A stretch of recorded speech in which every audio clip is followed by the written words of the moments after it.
Good afternoon, Renee. I understand you want to spend some time as a volunteer in Myanmar. Can you tell us a little bit more about that? Yeah, sure. So a few years ago, I went to the northwestern part of Myanmar together with a friend. It's an area where the Mizo people live. There we met Pui, a local woman who cares for poor and orphaned children. She also organizes education for them. And we were really very impressed with her care and her commitment. But people are very, very poor there. And the whole action is very grassroots and basic. So I realized that with not too much money, if it's well spent, we could make actually a real big difference in the lives of these children. Now I got the opportunity to take a year of unpaid leave, so I decided to support the project, to stay there for a while, help with my own experience and help also with some funds. Well, that sounds very exciting. What exactly are you planning to do? So the project for which I'm raising funds centers around the education for poor local children. The current situation with infrastructure, with teaching and learning is actually quite grim. So imagine around 100 small kids in one classroom taught by 2 teachers, and you can imagine that despite all the efforts, the chances to escape poverty are actually rather limited. But these kids, they love to learn, you know, and they are as smart as anyone else, as all the other kids somewhere else. So we are planning to invest funds in some critical contributor to better learning. We will look at what the kids learn, at how they are being taught, at teaching, at learning material, at equipment and infrastructure. We will also help kids that dropped out of school to get back into education, and we want to help kids who completed secondary education to get some relevant skills and professional training. Well, that makes a lot of sense to me. So how much money do you think you'll need for all of this? Yeah. To be honest, it's much less than you would expect for the results that we are planning to achieve. We are now targeting $40,000. The entire amount that we raise will go directly into the project. I will cover my own expenses by myself, and I'm quite confident that we'll be able to help more than 100 kids to really escape the poverty trap for the rest of their lives. Costs are not so high there, and unlike other projects, we don't ask for funds to cover administration or for any high salaries. All right, so $40,000 to help hundreds of children get out of poverty. That's really not a lot of money. So tell us a little bit more then about your background. Yeah, sure. So I'm a poverty reduction specialist. I have 20 years of experience in international relations, in humanitarian aid and international development.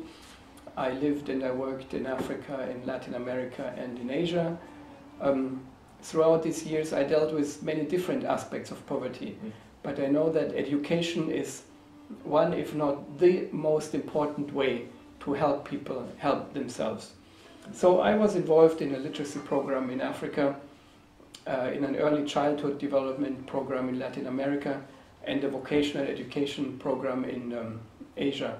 I have a lot of very useful experience for this project in Myanmar. So yeah, there are lots of needy, poor people around the world. There's lots of projects raising money to try to help them. What are some reasons why someone would want to choose specifically your project? Yeah, so that's a very good question indeed. So first of all, why should we help at all? And I think there are many answers to this question, but one of it is really that helping others generates joy and happiness in your own life. And I'm sure that many people have experienced this. Also people want to live a life beyond the ordinary. The daily job, the shopping, entertainment, they want to do something meaningful, and helping kids getting a better education is definitely a good way of doing it. So then when you think about which project to support, well, what are the criteria you would choose, So I would choose a project that invests in the future of children, in their education. that's an investment which has a really very high reward. Mm-hmm. And then I would choose a project where my money goes directly into the, into the action, not into administration or other costs. Right. In short, I would like to make sure that my money will be spent in the most effective way. And that's why I think donating for this particular project is a very good idea. Mm. And even a small amount of money helps. With the money we spend for just one evening out, we can make a big difference in the lives of these kids. Well, that sounds very convincing, Renee. So how will you then, for those that do give, how will you inform them about the progress the project is making? Yeah, so we are setting up 2 sets of reporting. One report will be on the budget, how much do we spend for what. We'll have a very strict accounting system. The other report will be more a bit on the content. What exactly are we doing? What results do we achieve? What progress do we make? Yeah, that makes a lot of sense to me, Renee. So where can I find out more information? Yeah, so the main project site is on Facebook. So you can see it here, facebook.com Kids in Myanmar. Then we have a fundraising site. It's GoFundMe.com Kids in Myanmar as well. And through these sites, you can comment, you can ask questions, you can find more information, you can find photos on it, and you can also donate through these sites. Well, great, excellent. I'll have to go look at those right away. Do you have final things you'd like to say to those watching? Yeah, so first of all, thanks for your attention. To summarize what I said before, do yourself a favor and make a difference in the lives of these children. Even a small amount of money can help. And perhaps other people who want to help as well. Maybe companies who are interested in doing good. So you can share the information, you can like the Facebook site, share the site. And I can tell you that these wonderful kids, they will actually never forget your generosity. Great, thanks, Renee. Thank you very much.